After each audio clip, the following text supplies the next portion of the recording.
Previously, I showed how to make an MCP-UI server, meaning a service that has an MCP endpoint on it, and that MCP endpoint returns references to external iframes as part of the response from a tool. So what if you want to actually render those responses? Well, that's what we're going to do in this video. We're going to build an MCP-UI client.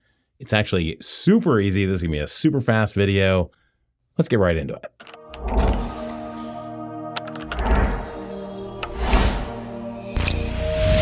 All right, so I'm going to start off with where we left off from the previous video, and I'm going to show you what we currently have that's rendering cards. So we go over here to chat, and I ask it for something. Say,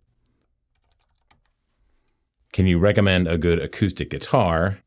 Right. It drops in this really nice card here that shows the Traveling Man guitar. This is the kind of thing we do now on the MCP endpoint for this site. But let's say that we actually want to use the MCP-UI response format to drive that card.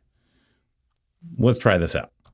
So over here in utils, we've got demo tools, and I'm just going to pare this down. So we don't need like 99% of this.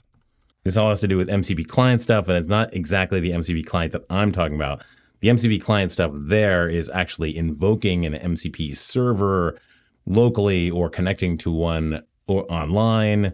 We're not going to do that. We're just going to change this recommend guitar tool so that it uses the same response format as we have on our MCP endpoint to return an iframe to the right guitar. So to do that, we're going to use that same create UI resource function that's coming back from MCP-UI server.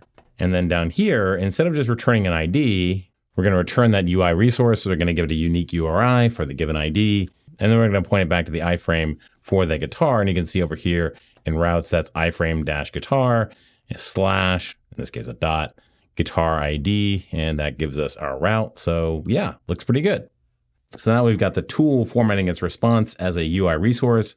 Let's go over and change the chat. That's over here in example chat to actually look for those UI resources coming back from that tool and then use a React component to actually just render it right in place.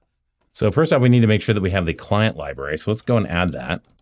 So we're going to add in the MCP-UI client, fire up the server again. And from that library, we're going to bring in two things. We're going to bring in is-UI resource. That basically just takes a message and says, hey, is this a UI resource message? And if so, we're going to use the UI resource render or React component to just render it right in place. So the next thing we need to do is see where we invoke that recommend guitar. So we do that down here. So we're looking to see if we have that tool recommend guitar, which maps to this recommend guitar right here. And if the output is available, meaning that everything's ready. So now we just need to use that is UI resource to go and see, did we get back a UI resource as part of the response from that tool? And if so, then we're going to use that UI resource renderer to render it. We just give it some nice Tailwind formatting around it. But really the most important part here is that we're giving that resource to the UI resource renderer as that UI property. You can actually get back UI actions from that if you want to. And then we're going to do a little bit of styling around that card. All right, let's give it a go.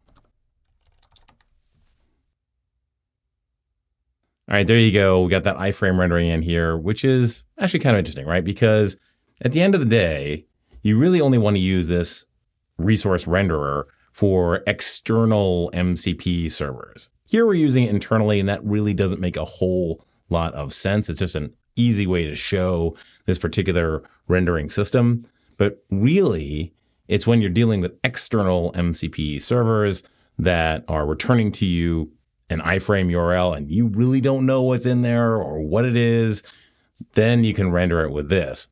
And that adds a lot of security because your app client and whatever that iframe is are essentially firewalled from each other.